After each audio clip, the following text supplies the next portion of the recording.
ओम साई राम। चलिए आज मैंने वीडियोस में 4 नंबर रखे हैं 2, 4, 6, 8। बहुत दिनों बाद बनाई बट आज मुझे ऐसा लगा शायद मुझे बनाना चाहिए। कुछ वैसे भक्त होंगे जिन्हें बाबा के मैसेज की ज़रूरत होगी।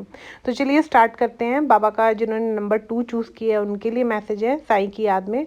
ना मुस्कुराने को जी चाहता है, ना आंसू बहाने को जी चाहता है। लिखूँ तो क्या लिखूँ साईं की याद में, बस साईं के पास जाने को जी चाहता है। देखिए हो सकता है जिन्होंने नंबर 2 चूज़ किया है या तो वे बाबा से बहुत प्रेम करते हैं कि उनको ऐसे लगता है कि दुनिया है लेकिन बाबा जो असली सुख है वो सिर्फ और सिर्फ आप हो। अगर ऐसा आपके मन में भाव आता है तो बाबा आपको बहुत अच्छे से समझते हैं और बाबा का प्रेम भी आपकी तरफ उतना ही है जितना आप बाबा से प्रेम करते हैं, शायद उससे ज़्यादा ही होगा। लेकिन अगर आप आज हालातों से परेशान होकर ऐसा सोचते हो कि मुझे बाबा के पास जाना चाहिए, तो बाबा कहते हैं कि ऐसा बिल्कुल भी मत सोचो कि तुम्हें मेरे पास आना है। मैंने तो तुम्हारे जीवन में ना जाने कितने ही सुख और कितनी ही रंग बिरंगी ज़िंदगी को देख रखा है। बस थोड़ा सा श्रद्धा और सब्री रख लो, फिर देखो तुम्हारे जीवन में कैसे अलग अलग अच्छे बदलाव आएंगे जिससे तुम मुस्कुरा उठोगे। चलिए जिन्होंने नंबर 4 चूज़ किया है उनके लिए बाबा का मैसेज है, सिमरन कर साईं का साथ वो निभाएंगे, मंजिल पे तुम निकलो रास्ता साईं बनाएंगे। इसमें कहीं ना कहीं बाबा कहना चाहते हैं कि तू सिमरन करता जा, साईं साईं का सिमरन करता जा, मैं तेरे साथ खड़ा हूँ।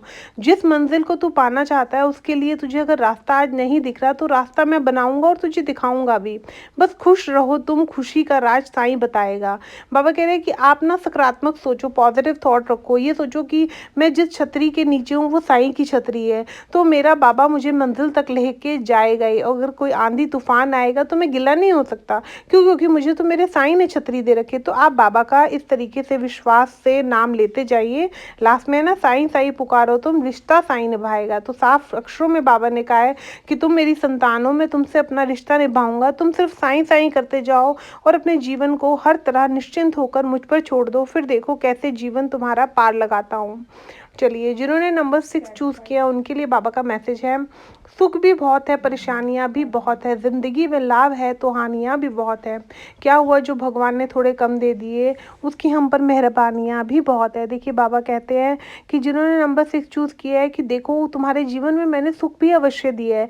मैं जानता हूँ अगर आज तुम्हारे जीवन में परेशानी है तो ज़िंदगी में कहते हैं ना लाभ हानि दोनों चलते हैं। अपने जीवन में जो तुम्हें प्राप्त हुआ है इस समय उसे देखकर थोड़ा सा मुस्कुराओ और साईं पर विश्वास करके साईं की तरफ देखो और यह कहो कि भगवान जो ये गम मेरे जीवन में चल रहे हैं आपके होते ज़्यादा समय तक टिक नहीं सकते हैं।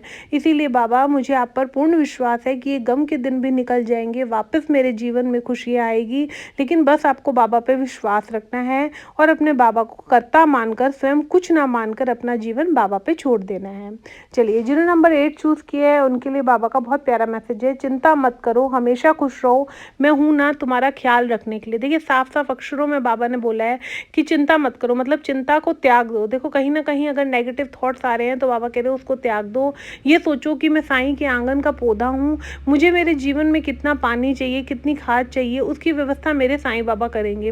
बस साईं बाबा कहते हैं तुम खुश रहो, तुम्हारा ख्याल रखने के लिए मैं बैठा हूँ। मतलब आप सकारात्मकता सोचते चले जाओ और ये सोचो मेरा ध्यान रखने के लिए जब मुझे मेरा साईं है, मेरे जीवन को सोचने के लिए जब मेरा साईं बाबा है, तो फिर भला मैं क्यों सोचूं। मेरा काम है मुस्कुराना और अपने साईं जी का दिल से खुशी के साथ नाम लेना। बस मैं मुस्कुराता चला जाऊंगा, मेरा साईं बाबा मेरे सभी बिगड़े काम बनाते चले जाएंगे।